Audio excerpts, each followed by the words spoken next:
So Gary, it's good to be back in training once again. How happy are you that you brought in Nicole as a new signing? Yeah, really pleased. I think we said that when we announced the signing through the week. It's somebody we've been in contact with for a while. I think she'll bring something different to what we already have, so it'll complement the options we have within the squad.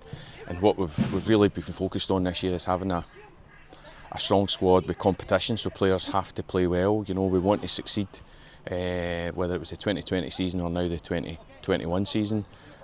We want to succeed, and the best way of doing that with the fixture load as well is having a strong squad. Nicole certainly adds to that. She played very well against us in the past with Celtic.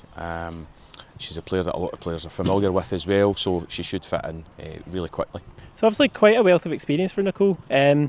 What are you expecting from her this season in particular? I think, you know, she's a kind of player who'll beat people, take people on, be very attack-minded, very creative in the final third for us.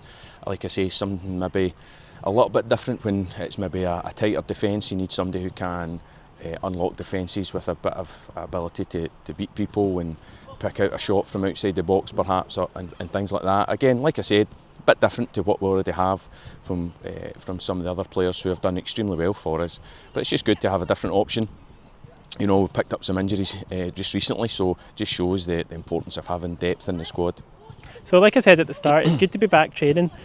We obviously went into another lockdown for women's football. First of all, what's your opinions on that lockdown and how are the players progressing since we had to stop training again? It wasn't too bad, in fairness. It was only a week. It was disappointing, very disappointing at the time, but I think just as we felt we were making progress towards return to play.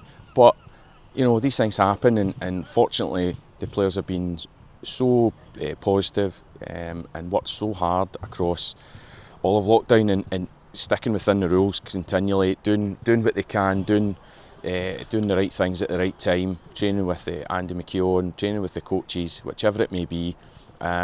That's kept us going, and so it wouldn't have had as big an impact as if we'd just picked up and then had to stop again.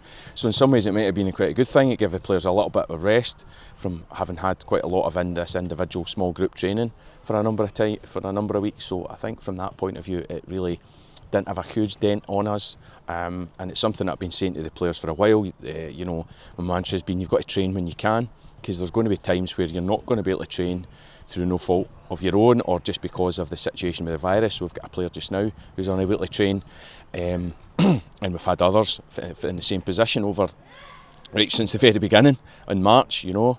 So that's going to be another factor in the season and in the squad, and making sure everybody's doing and behaving correctly is a huge part of it. And that little break didn't really do us a huge amount of harm. The commitment levels from the players, the amount they train when we ask them to train is fantastic, so we can't really fault them in that regard, and so it puts us in a really good position. And finally, Gary, we've got a massive game in a couple of weeks against Stirling Uni to kick off the new season.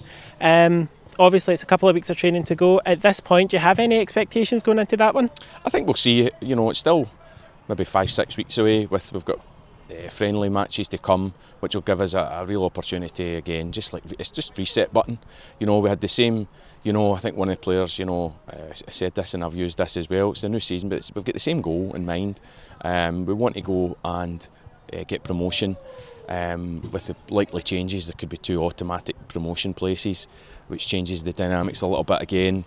But I think one thing I wouldn't expect from the Stirling game is to go there thinking it was going to be the same match as the opening game of the season that was null and void. I wouldn't be going here expecting that result. I wouldn't be going there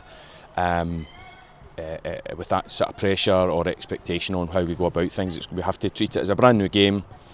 It's not going to be the same team from us, it's not going to be the same team from them. You know, we're going to have to understand that, and I think but the players are really looking forward to it. We've got a process to get through first with the friendly matches that are planned, some really good ones, some really difficult opponents to come in from Premier League 1 in particular. And that's what we want to do. We want to test ourselves and prepare ourselves. And as I said, I've been really pleased with how the players have went about things during lockdown, return to train, and then I'm sure they'll be exactly the same when we get to the opportunity to play again. And in some ways, us as coaches, we're going to have to pull them back and and hold them back a bit. There's going to be times where I think some are going to have to take a break because they're going to want to play when they shouldn't, and things like that. So we're going to have a variety of challenges. That's why we've got a large squad, probably the largest we've had. It's so competitive. You're almost looking at 2 players for every position, you know, and I think that's how we want to be. But that doesn't mean to say we've stopped looking. We'll always be looking around. Nicole being an example of that, something that we think can improve our squad, something that we think can give us something different and be as good, if not better, than what we already have. We're going to look at that, you know. We love the squad we have, but you know, we realise that there's always opportunities to improve, and we have to be ready to do that. That's great. Thanks very much, Gary. Cheers.